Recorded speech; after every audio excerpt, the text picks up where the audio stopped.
Goal, nation's leading institute.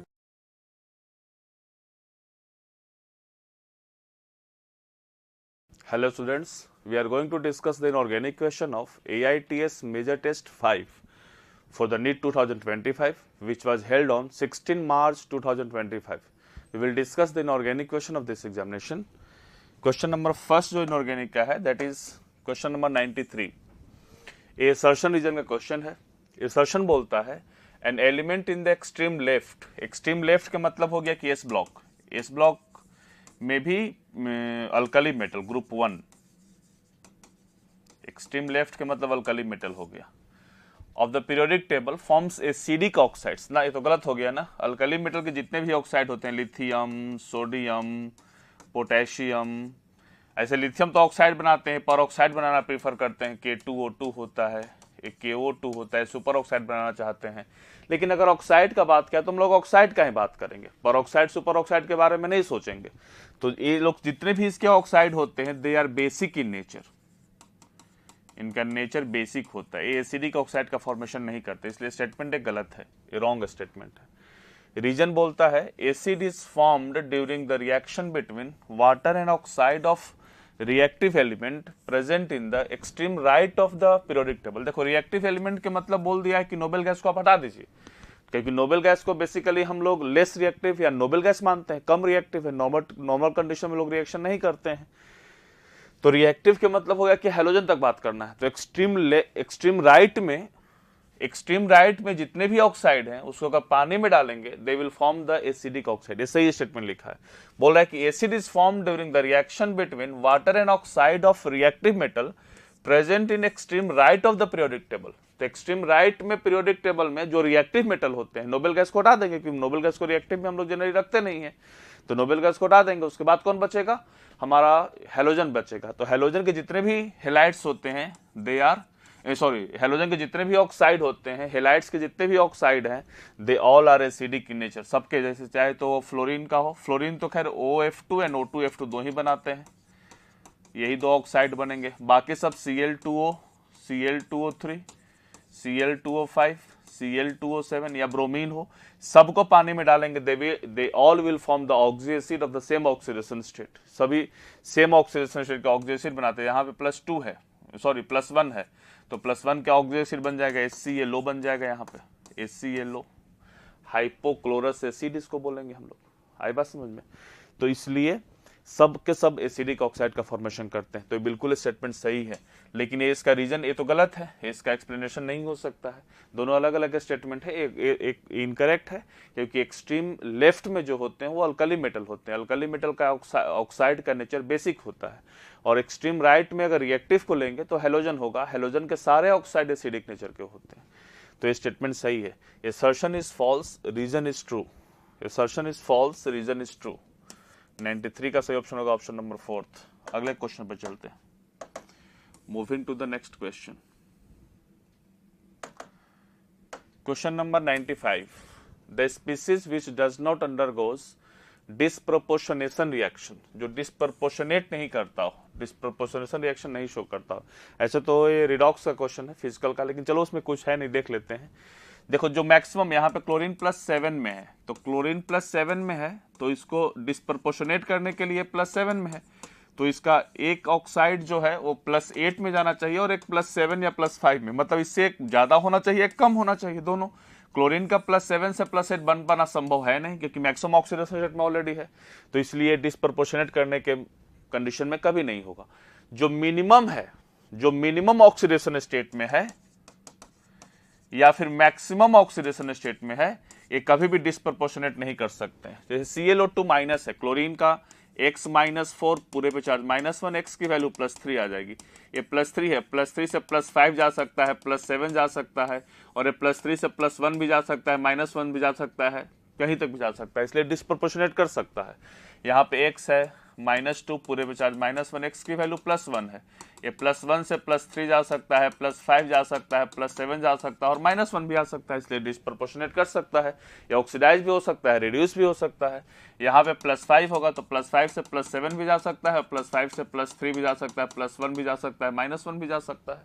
तो ये सारे को डिस्प्रपोर्शनेट करने की टेंडेंसी होती है, लेकिन जिस स्पीसीज में the central atom is present in maximum और minimum oxidation state, they cannot disproportionate, और डिस्प्रपोर्शनेट करने के कंडीशन में नहीं होते हैं। ClO4 माइनस में chlorine is present in +7 oxidation state, therefore they cannot disproportionate, इसलिए इसका सही ऑप्शन होगा ऑप्शन नंबर सेकंड। 95 का सही ऑप्शन ऑप्शन नंबर सेकंड होगा। अगले क्वेश्चन पे चलते हैं, moving to the next question. Question number 96, match the column 1 with column 2। Column 1 में कुछ ऑर्डर गिवन है और कॉलम 2 में से कुछ पीरियोडिक प्रॉपर्टीज गिवन है, इसको मैच करना है।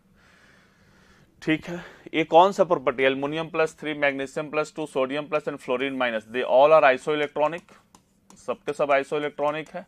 आइसो इलेक्ट्रॉनिक में नंबर ऑफ प्रोटॉन बढ़ेगा तो साइज डिक्रीज करता है, तो इसलिए साइज का ऑर्डर सही है, आयोनिक रेडियाई सही ऑर्डर है, फोर्थ हो जाएगा ये वाला। देखो आयनाइजेशन एनर्जी का ऑर्डर हो नहीं सकता है, क्योंकि आयनाइजेशन सबसे ज्यादा एल्युमिनियम +3 का होगा, सबसे कम F- का होगा। मेटालिक कैरेक्टर का भी ऑर्डर नहीं हो सकता, F- सबसे ज्यादा मेटालिक नहीं है, सबसे ज्यादा तो सोडियम होगा, ये भी गलत हो गया sir.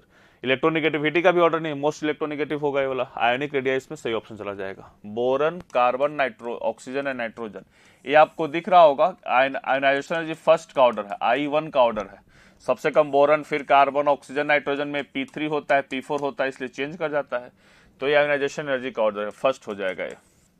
Boron, aluminium, magnesium and potassium, this is the order of metallic character, second का ऑप्शन सही होगा। मेटालिक कैरेक्टर का सबसे मोस्ट मेटालिक पोटेशियम होता है, फिर मैग्नीशियम, फिर एल्युमिनियम, फिर बोरन। बोरन तो एक नॉन मेटल है, इसलिए इसका मेटालिक कैरेक्टर सबसे कम हो जाएगा। Silicon, phosphorus, sulphur, chlorine, electronegativity का ऑर्डर है थर्ड। मोस्ट इलेक्ट्रोनिगेटिव क्लोरीन है, फिर सबसे ज्यादा इसमें मोस्ट मतलब इनमें सबसे ज्यादा, इन चारों में सबसे ज्यादा इलेक्ट्रोनिगेटिव क्लोरीन है, फिर सल्फर है, फिर फास्फोरस है, फिर सिलिकॉन है, तो ये थर्ड हो जाएगा। तो फर्स्ट का फोर्थ, बी का फर्स्ट, सी का सेकंड और डी का थर्ड, फर्स्ट ऑप्शन सही है। 96 का सही ऑप्शन होगा ऑप्शन नंबर फर्स्ट। अगले क्वेश्चन पे चलते हैं, question number 99, in which of the following complexes the CFSC will be equal to 0? Crystal field stabilisation energy आपको निकालना है, और क्रिस्टल फील्ड स्टेबलाइजेशन एनर्जी के लिए अगर सबके सब ऑक्टाहेड्रल है, पहले चेक कर लीजिए कि सबके सब ऑक्टाहेड्रल सबके सब है, तो ऑक्टाहेड्रल में ए होता है, ए स्प्लिटिंग होती है, T2G होता है, EG होता है, ये बेरी सेंटर है, इसमें -0.4 डेल्टा नॉट और इसमें +0.6 डेल्टा नॉट, इसी में ऐड कर प्लस पेयरिंग एनर्जी की बात कर लेंगे। तो देखो CFSC 0 होता है कब? जब D5 इलेक्ट्रॉनिक कन्फिग्रेशन हो वीक फील्ड वाला, तो उसमें ए हो जाता है 1 2 3 4 5। मेरे कहने का मतलब ये है कि जिस किसी भी कॉम्प्लेक्स में T2G3 और EG2, T2G3 एंड EG2 का T2G3 और EG2 वाला इलेक्ट्रॉनिक कन्फिग्रेशन आता हो, उसका क्रिस्टल फील्ड स्टेबलाइजेशन एनर्जी की वैल्यू 0 हो जाती है। तो यही हमको चेक करना है कि किसमें D5 हो और वीक फील्ड लिगेंड के साथ हो, तो उसके साथ अपने आप D5 हो, वीक फील्ड लिगेंड होगा, तो अपने आप उसका क्रिस्टल फील्ड स्टेबलाइजेशन एनर्जी 0 निकल जाएगा। नहीं, T2G3 करेंगे तो -0.4 delta naught into 3 plus 0.6 delta naught into 2, तो ये हो जाएगा -1.2 delta naught, Fe plus 1.2 delta naught, दोनों कट जाएगा, 0। पेयरिंग एनर्जी कुछ है नहीं इसमें, कोई no pairing done by the ligand, therefore pairing energy 0, तो पूरा का पूरा क्रिस्टल फील्ड स्टेबलाइजेशन एनर्जी 0 हो जाएगा उसमें। तो ये चेक करने का बहुत आसान तरीका होता है कि हम D5 WFL पर्सन्स में चेक कर लेंगे, उसका क्रिस्टल फील्ड स्टेबलाइजेशन एनर्जी 0 निकल जाएगा। देखो यहाँ पे Fe के पश्चात +2 होगा, Fe +2 में 4s0 3d5 होता है, सॉरी 3d6 होता है। NH3 Fe+2 के लिए अमोनिया नाइट्रोजन डोनर एक वीक फील्ड की तरह काम करता है, याद रखिएगा। Fe+2 के लिए nitrogen donor act as a weak field ligand, तो ये तो वीक फील्ड है लेकिन D6 है, तो D6 में नहीं होगा, D6 में फिर चेंज कर जाएगा। क्रिस्टल फील्ड स्टेबलाइजेशन D6 के लिए कितना निकलेगा? अगर वीक फील्ड है तो इसके लिए एक तो बढ़ जाएगा ना, तो -0.4 डेल्टा नॉट निकल जाएगा इसमें, ये नहीं होगा 0, ये गलत है। इसमें देखो Fe के ऊपर +3 है, इसमें नाइट्रोजन डोनर है, इथाइलिन डाइएमीन में नाइट्रोजन डोनर है, और Fe+3 के लिए Fe+2 का जेड इफेक्टिव कम होता है, इसलिए नाइट्रोजन डोनर एक वीक फील्ड की तरह काम करता है। VVT का ऐसा बहुत इंपॉर्टेंट पॉइंट में काउंट होता है। Fe+2 being the lower Z effective nitrogen donor act as a weak field, लेकिन Fe+3 का जेड इफेक्टिव बढ़ गया, प्लस चार्ज आने से जेड इफेक्टिव बढ़ गया, और जेड इफेक्टिव बढ़ने से नाइट्रोजन डोनर एक स्ट्रॉन्ग फील्ड की तरह काम करता है, तो इसलिए यहां पे स्ट्रॉन्ग फील्ड हो जाएगा। इसमें 4s0 3d5 है, Fe+3 में 3d5, अगर ये वीक फील्ड होता तो इसका 0 हो जाता, लेकिन ये स्ट्रॉन्ग फील्ड है, तो स्ट्रॉन्ग फील्ड में तो T2G3 Eg2 नहीं होगा ना, स्ट्रॉन्ग फील्ड में तो T2G5 हो जाएगा, Eg0 हो जाएगा, तो फिर इसका CFSC का जो वैल्यू निकलेगा that will be -0.4 delta naught into 5, that भी -2 आ जाएगा, तो ये भी नहीं होगा, इसका भी 0 नहीं होगा, ये भी गलत ऑप्शन है। इसमें Fe के ऊपर 4+2, Fe+2 में 4s0 3d6, तो इसका तो हो ही नहीं सकता है, और ये स्ट्रॉन्ग फील्ड लिगेंड है, carbon donor always strong field होता है, वीक फील्ड की तरह काम ही नहीं कर सकता है, तो इसका काम खत्म हो गया। ये Fe+3 है, 4s0 3d5, और इसमें सल्फर डोनर है, सल्फर डोनर तो वीक फील्ड, ऑक्सीजन और हेलोजन वीक फील्ड होता ही है, और Fe+3 है, तो Fe+3 के लिए नाइट्रोजन और कार्बन डोनर स्ट्रॉन्ग फील्ड होता है, oxygen and halogen donor weak field होता है, तो सल्फर तो वीक फील्ड होगा क्योंकि ऑक्सीजन फैमिली का है, तो सल्फर और वीक फील्ड हो जाता है, तो इसलिए इसमें ऐसे जो SCN- लिगेंड है that will act as a weak field ligand, जब वीक फील्ड होगा तो इसका इलेक्ट्रॉनिक T2G3 Eg2 आएगा, और इसका CFSC का वैल्यू 0 आ जाएगा, CFSC का वैल्यू 0 आएगा, इसलिए 99 का सही ऑप्शन होगा ऑप्शन नंबर 4th, 99 का सही ऑप्शन ऑप्शन नंबर 4th होगा। अगले क्वेश्चन पे चलते हैं, moving to the next question. Question number 103, the element that does not belong to the same period of the remaining element, ठीक है, पैलाडियम 4D सीरीज का है, इरेनियम 5D है, ऑस्मियम में भी 5D सीरीज का है, प्लेटिनम में भी 5D सीरीज का है, ये तीनों के तीनों लैंथनम से लेकर मरकरी तक के बीच में लाई करते हैं, और ये 4D सीरीज का है, ये याट्रियम से कैडमियम के बीच में लाई करता है, इसलिए इसका पीरियड डिफरेंट है, बाकी सबका पीरियड सेम है, तो पूछ रहा है does not belong to the same period, तो इन तीनों का पीरियड सेम है, पीरियड कौन सा होगा इनका, they belong to the 6th period, 5D series का है 6th period, they belong to 5th period, ये 5th पीरियड का है, इसलिए 103 का सही ऑप्शन होगा option number 1st। Moving to the next question.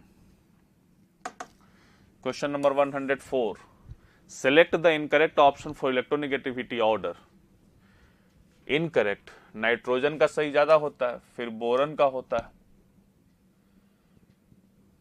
फिर मैग्नीशियम है, एल्युमिनियम है, गलत ऑर्डर है। मैग्नीशियम और एल्युमिनियम में मैग्नीशियम का कम होता है, एल्युमिनियम का ज्यादा होता है इलेक्ट्रोनेगेटिविटी, ठीक है, गलत ऑर्डर है सर, ये ऑर्डर गलत है। अलोंग द पीरियड मूव करते हैं लेफ्ट टू राइट, इलेक्ट्रोनेगेटिविटी बढ़ता है, तो मैग्नीशियम का कम होगा, एल्युमिनियम का ज्यादा होगा, गलत ऑर्डर है। एल्युमिनियम के बाद सिलिकॉन सही है पीरियड में, फिर कार्बन, फिर नाइट्रोजन। पीरियड में अगर बात करेंगे तो लेफ्ट टू राइट जाने पे इलेक्ट्रोनेगेटिविटी बढ़ता है, ग्रुप में जनरली घटता है, कहीं कहीं बराबर। कार्बन सिलिकॉन में कार्बन का ज्यादा होता है, सिलिकॉन का कम होता है, सिलिकॉन जर्मेनियम टिन का बराबर, लेड का फिर थोड़ा ज्यादा हो जाता है ड्यू टू लेंथेनमाइट कॉन्ट्रैक्शन, ठीक है। तो कार्बन सिलिकॉन में कार्बन का ज्यादा है और कार्बन नाइट्रोजन में नाइट्रोजन का ज्यादा है, तो सही ऑर्डर बिल्कुल दिया है, कोई दिक्कत नहीं है। मैग्नीशियम बेरिलियम सेम पीरियड का है, सेम ग्रुप का है, इसलिए बेरिलियम का ज्यादा होगा, छोटा है साइज में, मैग्नीशियम का कम हो जाएगा। बेरिलियम बोरन कार्बन नाइट्रोजन में अलोंग द पीरियड बढ़ता है, ये भी ऑर्डर सही है। सल्फर क्लोरीन में क्लोरीन का ज्यादा होता है, बिल्कुल सही है, लेकिन क्लोरीन ऑक्सीजन में ऑक्सीजन का ज्यादा होता है, ये भी सही है। ऑक्सीजन और सल्फर में ऑक्सीजन फ्लो, ये भी सही, बिल्कुल सही ऑर्डर ये भी है। तो पूछ रहा है क्या इनकरेक्ट, तो इनकरेक्ट फर्स्ट होगा। एल्युमिनियम और मैग्नीशियम में एल्युमिनियम का ज्यादा होता है, मैग्नीशियम का कम होता है, तो इनकरेक्ट ऑर्डर है फर्स्ट। 104 का सही ऑप्शन होगा ऑप्शन नंबर फर्स्ट। अगले क्वेश्चन पे चलते हैं।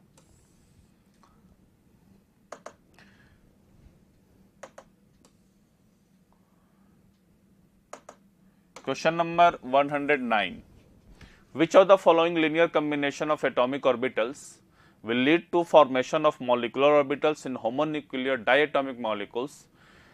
Z एक्सेस मेरा इंटरन्यूक्लियर एक्सेस है, ठीक है, इंटरन्यूक्लियर एक्सेस मेरा Z एक्सेस है, ठीक है। 2pz 2px हो ही नहीं, संभव ही नहीं है, दोनों अलग अलग है। अब Z एक्सेस से है, अब X एक्सेस से वाला होगा, कभी दोनों के अलग अलग प्लेन है तो एक देन जीरो बॉन्ड होगा, नो बॉन्ड फॉर्मेशन इसको बोल सकते हैं, जीरो ओवरलैपिंग इसको बोल सकते हैं due to improper orientation. 2s और 2px देखा जाए जरा सा, जैसे ये मेरा x एक्सिस है तो ये 2px हो गया, और s का स्फेरिकल शेप होता है लेकिन इंटरन्यूक्लियर एक्सिस z एक्सिस है, तो देखो z एक्सिस को बाहर मान लेते हैं, z एक्सिस की तरफ है ये वाला। अब इसमें स्फेरिकल शेप जो 2s है स्फेरिकल शेप का है, यहां पे इसे रख दिए। अब इस z एक्सिस, ये वाला x एक्सिस है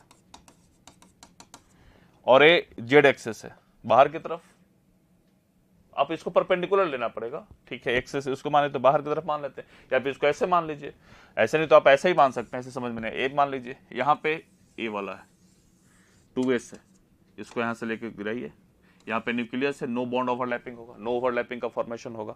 या फिर आप ऐसे ले लीजिए, यहाँ से इसको लेके जाइए, आप y इसको मान सकते हैं, आप y इसको मान सकते हैं, कोई फर्क नहीं पड़ता है। जेड माना तो जेड आप इसको मान सकते हैं, जेड आप इसको मान सकते हैं, या तो जेड इसको मान लीजिए या जेड इसको मान लीजिए, कोई फर्क नहीं पड़ता है। इंटरन्यूक्लियर से जेड एक्सेस है तो जेड एक्सेस इसको मान लिए, यहां से लेकर चले गए, नो बॉन्ड फॉर्मेशन होगा, क्योंकि इधर तो इलेक्ट्रॉन डेंसिटी यहाँ पे है, यहाँ पे तो न्यूक्लियस है, अब इलेक्ट्रॉन लेकर जाएगा, कोई ओवरलैपिंग का फॉर्मेशन नहीं होगा, तो यहाँ भी कुछ नहीं बनेगा। 3dxy एंड 3dx2y2, देखो 3dxy ये है और 3dx2y2 ये है, जेड एक्सेस यहाँ पे होगा। अब इसको जब ओवरलैपिंग कराएंगे तो ये दोनों ओवरलैपिंग करेगा, तो इसका इलेक्ट्रॉन डेंसिटी मिलेगा एक्सेस पे, इसका electron density in between the axis है, कोई ओवरलैपिंग का चांस ही नहीं है, तो यहाँ भी कोई बॉन्ड का फॉर्मेशन नहीं संभव है। 2s एंड 2pz ये बिल्कुल बनाएगा, देखो यही 2pz है, यही 2pz है, जेड एक्सेस यही हो गया, और ये 2s है और यही इंटरन्यूक्लियर एक्सेस हो गया। अब इसको ओवरलैपिंग कराओ, सिग्मा बॉन्ड का फॉर्मेशन करेगा, सिग्मा बॉन्ड बिल्कुल बनाएगा।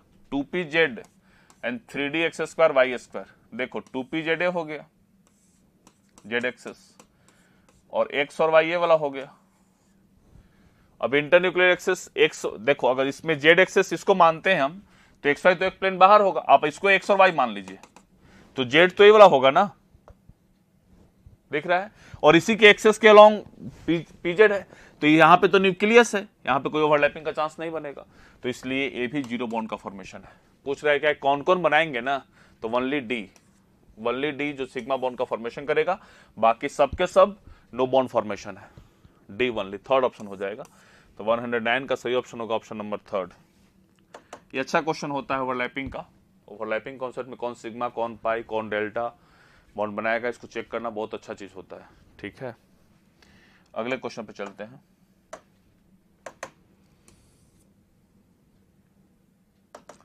Question number 112, which of the following statement is true with respect to H2O, ammonia and CH4? ठीक है, the central atom of all the molecules are sp3 hybridise, बिल्कुल सही है। H2O में भी sp3 है, अमोनिया में भी नाइट्रोजन sp3 है, और CH4 में भी कार्बन sp3 है, सही स्टेटमेंट है। HOH, HNH, SCH bond angles in H2O, NH3 and CH4 molecules are 104, 105, 109, सही है, ये भी सही है ना। H2O में कितना होता है, दो लोन पेयर आने से बॉन्ड एंगल घट जाता है sp3 से, NH3 में एक लोन पेयर, इसलिए बॉन्ड एंगल थोड़ा कम घटता है, CH4 में कोई भी लोन पेयर नहीं तो इसका बॉन्ड एंगल बिल्कुल 109 होता है, इसका एक लोन पेयर से बॉन्ड एंगल थोड़ा 109 से घट जाता है तो 107.5 डिग्री, इसमें दो लोन पेयर बॉन्ड एंगल और घट जाता है 104.5 डिग्री के आसपास होता है, ये भी सही स्टेटमेंट है। In increasing order of dipole moment H2O ज्यादा होता है, क्योंकि इसमें orbital dipole moment and bond dipole moment दोनों का डायरेक्शन सेम होता है, इसलिए दोनों एक दूसरे को सपोर्ट करते हैं। NH3 में भी वही हाल है, NH3 में भी orbital dipole moment and bond dipole moment दोनों एक दूसरे को सपोर्ट करते हैं, एक ही डायरेक्शन में होते हैं।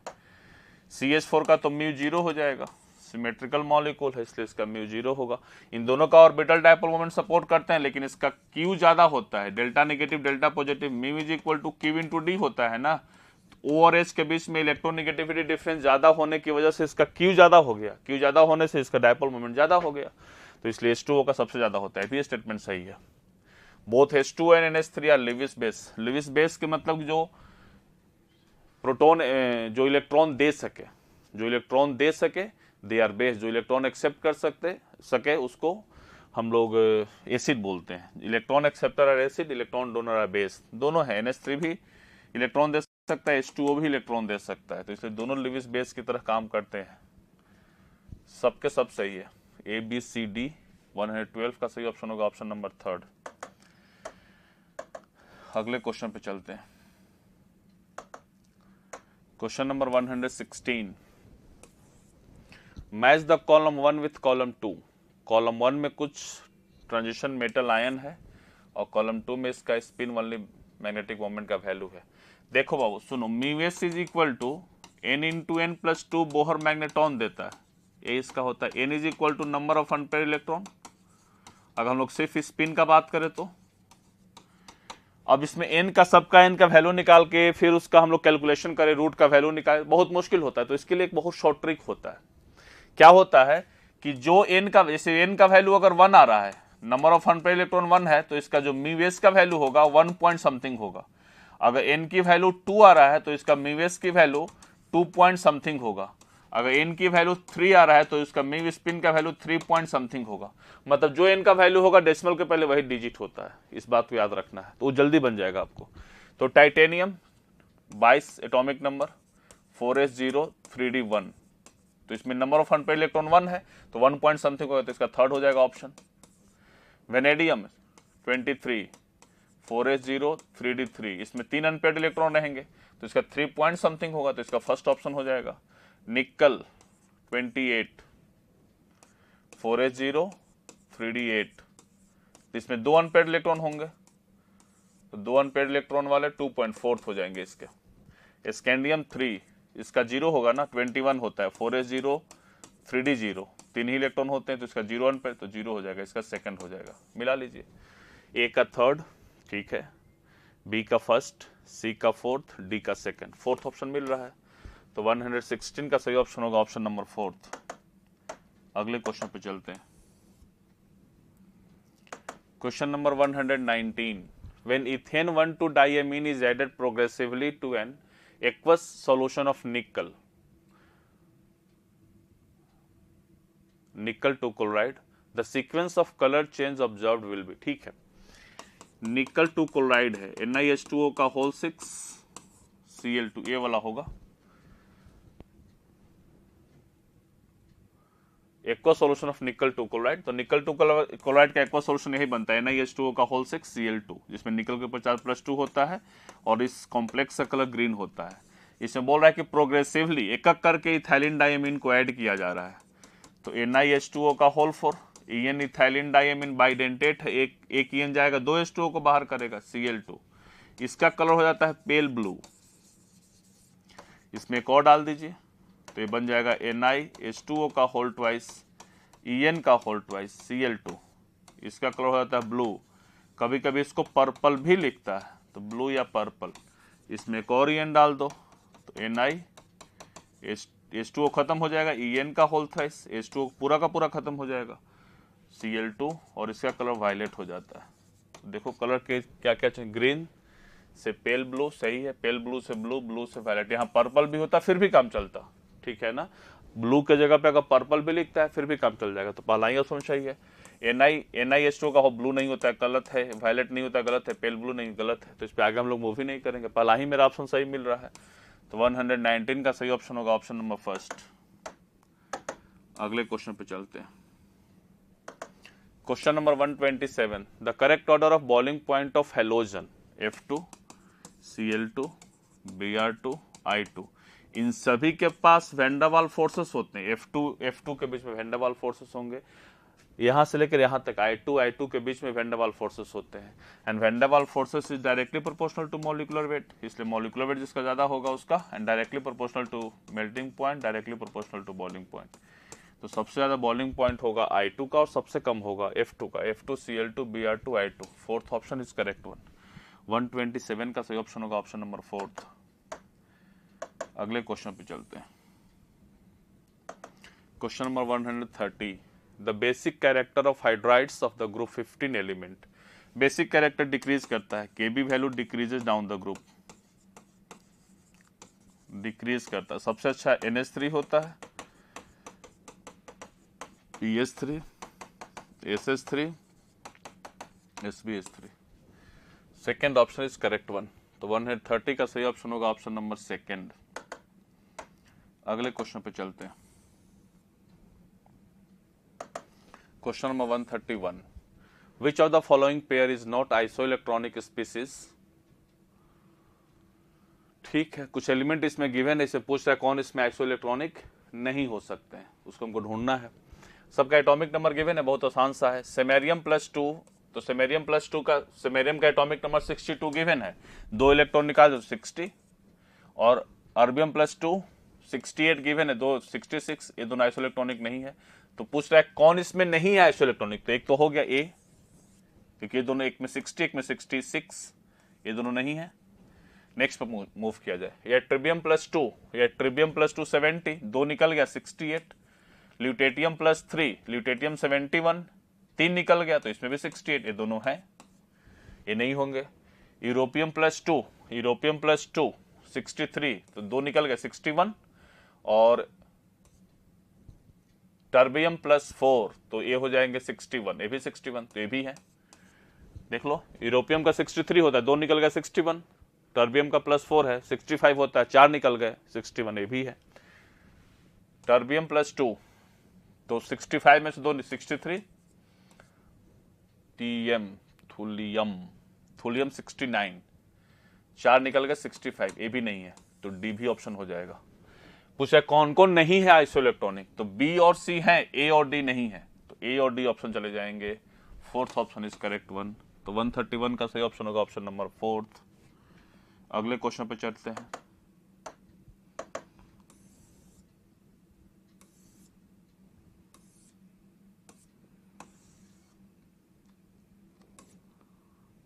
This is all about your inorganic question.